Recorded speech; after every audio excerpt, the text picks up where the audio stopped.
గుమ్మం మిగిలి ఉంది. ఇప్పుడు ఏంటిది 5వ గుమ్మం? ఏంటిది? పడక గది. Okay, bedroom. ఇదేనా 5వ గుమ్మం? ఎస్. సరే, ఇంటికైతేనేమో 5వ గుమ్మం పడక గది అయింది. మరి మన ఒంటికైతే ఏంటి? మరి ఇప్పుడు మన ఇంటి గురించి, ఈ దేహం గురించి మాట్లాడుకున్నాం కదా, మరి ఈ ఇంటికి 5వ గుమ్మం ఏంటి? హృదయం. వాసన చూడు ఎలా చెప్తున్నాడు. నిజమే. ఏంటిది? మన హృదయమే. మన హృదయమే. మనం మనశ్శాంతిగా ఉండేది ఎక్కడ? భర్త కష్టపడి కొంచెం రిలాక్స్ అవ్వాలంటే ఎక్కడికి వెళ్తాడు? బాత్రూంలో కొనుక్కుంటాడా? మరి కదా, మనమైనా అక్కడికి వెళ్ళి రెస్ట్ తీసుకుంటాం, అవునా కదా? ఇప్పుడు ఈ హృదయం అనేది దాని దగ్గరంట వాడు కాచుకొని ఏం చేస్తున్నాడు? కూర్చున్నాడు. ఎక్కడ? హృదయం అనే గుమ్మం దగ్గర వాడు కూర్చున్నాడు. నువ్వే మాత్రం అవకాశం ఇచ్చావా, వాడు ఏం చేస్తాడంట? నీ హృదయంలోనికి వచ్చి కూర్చుంటాడు. వాక్యంలో రాయబడిన మాట ఏంటంటే, నీ హృదయంలో నుంచి జీవధారలు బయలు వెళ్ళి రావాలి. దానికి బదులు ఏం బయలుదేరి వస్తాయి అంటే, అపవిత్రమైన నీ హృదయంలో నుంచి పుట్టుకొచ్చే ప్రమాదం ఉండిద్ది. అపవిత్రమైన నీ హృదయం నుంచి పుట్టుకొస్తున్నాయా, లేక పవిత్రమైన నీ హృదయం నుంచి పుట్టుకొస్తున్నాయా అన్న విషయం నీకు తెలియదా? తెలుసా? తెలియదా? తెలుసు కదా.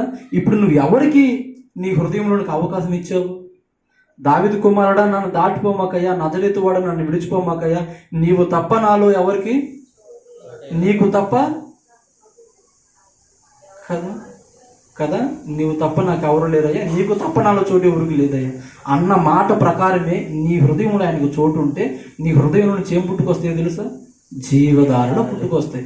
జీవధారలు నీ హృదయం నుంచి బయటకు వచ్చినప్పుడు నువ్వు బంధించబడడం కాదు, కానీ బంధకాల్లో ఉన్న వారికి విడుదల కలిగిద్ది. మోడుబారిపోయిన జీవితాలను ప్రభు నీ ద్వారా చిగురించేటట్టు చేస్తాడు. అర్థమవుతుందా? ఎప్పుడు? మన హృదయంలో దేవుని వాక్యము ఉన్నప్పుడు. దేవుని వాక్యానికి నీ హృదయంలో చోటు ఉండాలి. నేను మొట్టమొదటి 4 చెప్పుకున్నాం కదా. మనం ఈ 4 జాగ్రత్తగా కాచుకుంటే ఖచ్చితంగా నీ హృదయంలో దేవుని వాక్యం ఉండేది. ఈ హృదయాన్ని కాచుకోవాలి. ఒకడు సమస్తమును సంపాదించి తన హృదయాన్ని గనక పాడు చేసుకుంటే ఏం ప్రయోజనం ఉండేది చెప్పండి? అవునా? హృదయము వ్యాధితో నిండిన కపట కేంద్రము, దానిని గ్రహించుట ఎవరి సాధ్యము?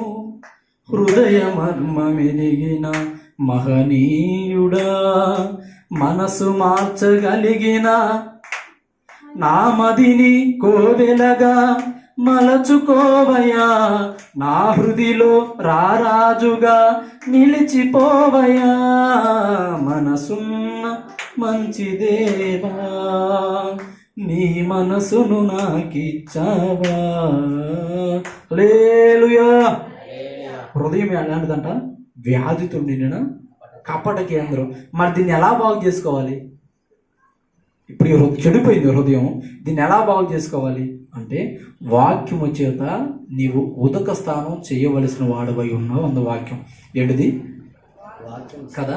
ఇప్పుడు ముందు మనం 4 గుమ్మాలు చెప్పుకున్నాం కదా.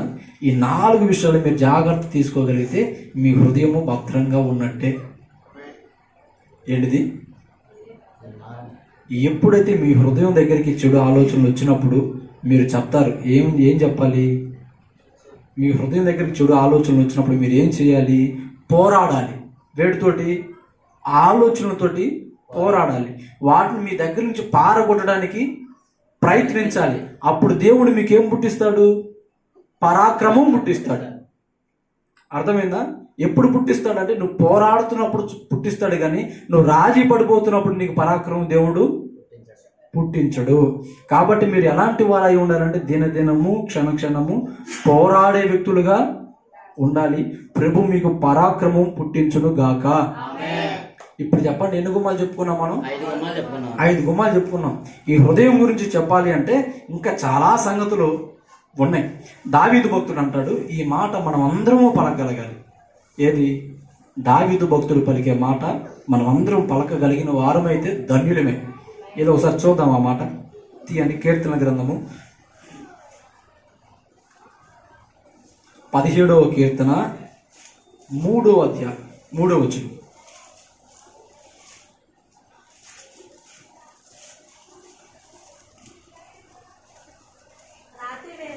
నీవు నన్ను దర్శించి నా హృదయమును పరిశీలించితివి, నన్ను పరిశోధించితివి.